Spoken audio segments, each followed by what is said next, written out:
بسم الله الرحمن الرحیم. نن درس دی زموږ په یو نویومه صفحه کې.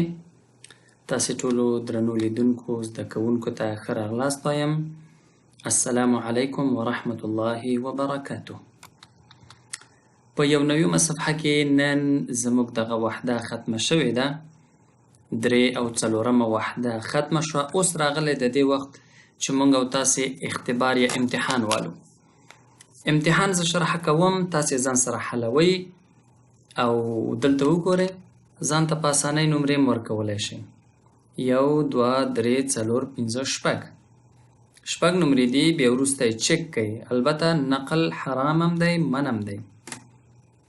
نو د دې لپاره به تاسې څه وکئ؟ دې لپاره به تاسې داسې وکئ چې نقل به نه کوئ.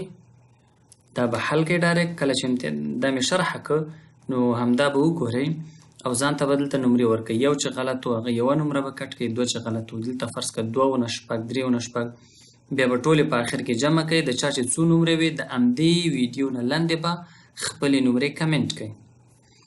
صل بین الشیء والمکان الذي یوجد فیه. دلته شیء دی چې څه شی دی او دلته المکان دی په کوم ځای کې چې وي. نو فرن موږ په درسونو کې ویلی فرن څه دی. دا یو مثال به زه ووایم. فرن موږ سره داشت دی. وبګورئ چې داشت چیرته په غرفة الجلوس کې که حمام کې که مطبخ کې کوم ځای کې وي. هغې نه به یو لاین داسې کش کوئ، وصل به کوئ. وګورئ بیا وروسته به چک کوئ چې فرن همغه ځای کې وي که نه. که نمرې پوره وي ځان ته به 6 د 6 نه ورکوئ. اخلاص وکئ، غلطي به نه کوئ. نمرې به خپلې حتما کمنټ کوئ. 2 خبرې دي. یو به دا معلومه شي چې زه پوه شم چې دا ویډیو څومره خلکو کتلې ده. البته کمنټ باید یوټیوب کې وي. دوهم دا زه به هم پوه شم چې څوک زده کړم کوي که نه. البته لږ اوږد دی خو حوصله به کوئ ځکه څوک چې عربي کې یو شعر دی ومن طلب العلا سهر الليالي. څوک چې لوړې څوکې غواړي هغوی شپې په ویښه تېروي. نو عربي ژبه زده کړه یا هر تعلیم هر زده کړه چې دی هم دومره وخت غواړي انسان. راځو دویم تمرین یا دویم سوال.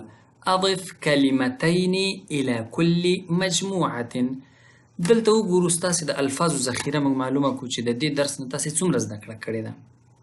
نو دلته به څه وکئ؟ دلته به فرض کړه اثاث مرآت 2 لفظه دوی اچولي.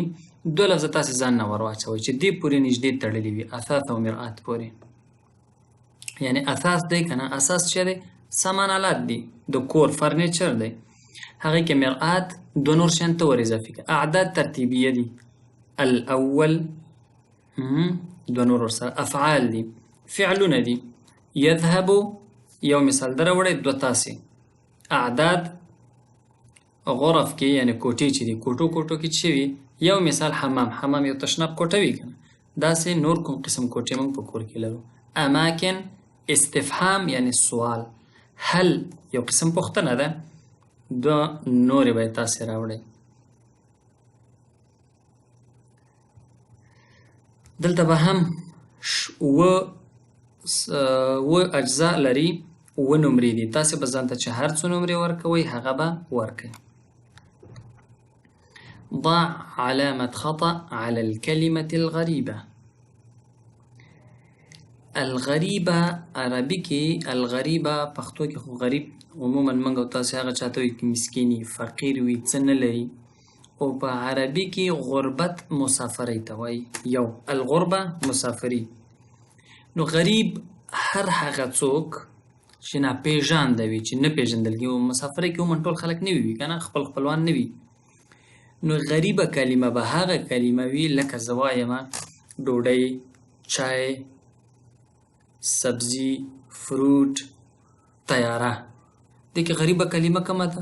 فروټ، چای، سبزی دا ټول د خوراک شیان دي، یو بل پورې تړلي. تیاره چې دی پکې غریبه ده، یعنی داسې یو کلمه ده چې د نورو نه نااشنا ده. نو دلته مثالونه دي 1 2 3 4 5 6 7 مثاله دي. په دې کې به تاسې څه وکئ؟ غریبه کلمه به پیدا کړئ. مثلا طبیب، مدرس، مهندس، ستاره. طبیب ډاکټر، مدرس ښوونکی، مهندس انجینر، ستاره پرده. دې کې غریبه کلمه څه ده؟ او بیا به دلته ځان ته نمرې ورکوئ.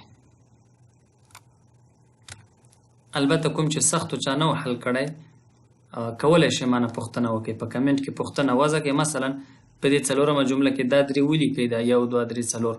البته هغه وخت چې امتحان خلاص شو تاسې ځان ته نمرې ورکړې وي، اول به خپلې نمرې ولیکئ، بیا به ولیکئ چې په دغه سوال پوه نه شوم هغه به زه تاسو ته حل کړم. ثانیا النحو والتراکیب. نحو دا قواعد دی موږ سره او جوړښتونه دي د جملو. صل بین جزئی الجمله. د جملې 2 اجزاوې دي، 2 برخې دي، هغه خپل منځ کې سره څه کوي؟ وصل کوي. څنګه به وصل کوو؟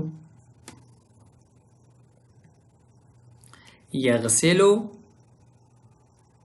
چې سره راځي الجمعه فی المسجد، نه همداشان یشاهد المدرسه، یشاهد التلفاز، یشاهد الغرفه. څه شی دي؟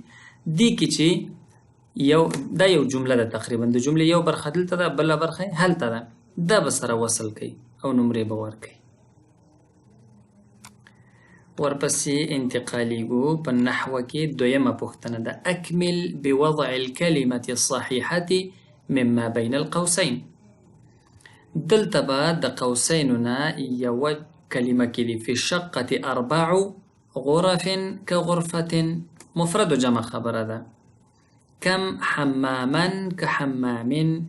البته دا تاسې نه ده ویلی لا نحوي جوړښت دی، دلته صرف تاسې دا ذهنیت ازمویل کیږي چې تاسې به عموما د کم نه وروسته اورېدلی وي چې حمامن دی که حمامین. یعنې ستاسې ذهنیت کې باید لږ څه ناست وي. قاعده تاسې نه ده لوستله، د معنا په اساس دواړه صحیح دي، حمامین هم صحیح دی، حمامن. خو ګرامري څنګه کوم یو ستاسې ته چې درست ښکاري او دا به وروسته بیا د دې ګرامر وایو. متى تذهب الى المدرسه که ماذا تذهب الى المدرسه، او بیا به ځان ته نمرې کېږدئ. ثالثا القراءة. اقرأ الفقرة ثم أجب بنعم أو لا. دلته دا پاراګراف دی، دا به ولولئ، معنا به خپله وکئ. په کوم ځای کې چې د کوم لفظ په معنا نه پوهېږئ ما نه به پوښتنه وکئ، په یوټیوب کمنټ کې کمنټ ولیکئ، زه به یې پوښتنه وکړم. البته چې کله تاسې حل کړه د هغې نه وروسته خپلې نمرې به ولګوئ. نو دا ولولئ او بیا نسبت د دې نه د دې جواب پیدا کړئ. کومو درست جوابونه پیدا کړي وو ځان ته نمرې ښې کېږدئ. دا وه موږ سره 92م صفحه او 4مه وحده فکر کوم خلاصه شوه. 5مې وحدې ته به په راتلونکي درس کې انتقالیږو. البته راتلونکي درس کېدی شي د دې ټولې وحدې تکرار او مراجعه وي. نو نكتفي بهذا القدر من الدرس ليومنا هذا، ونلتقي إن شاء الله في الدرس المقبل، وإلى اللقاء القادم. أستودعكم الله، والسلام عليكم ورحمة الله وبركاته.